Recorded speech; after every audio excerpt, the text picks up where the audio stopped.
Flower இருக்குது.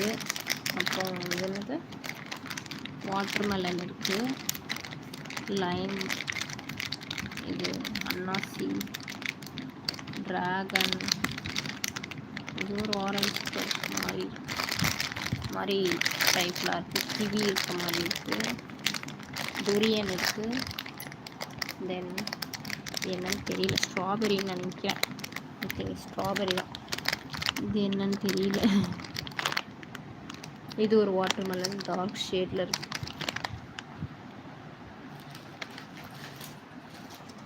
இது வந்து 28 நினைக்கிறேன். எஸ், 28ங்க இந்த கிளிப்பு. சிங்கிள் பீஸ், நல்ல குவாலிட்டியாக இருக்குது, டிஃப்ரெண்ட்டாக இருக்குது, பெயிண்ட் டைப்பில் இருக்குது. கலர்ஸ் பாருங்கள், ப்ளூ, எல்லோ, பிங்க் ஷேடு இந்த மாதிரி இருக்குது கலர்ஸ். க்ரீன் பிடிச்சிருக்குதா? க்ரீன், பிளாக் அண்ட் ஒயிட் சூப்பராக இருக்குது.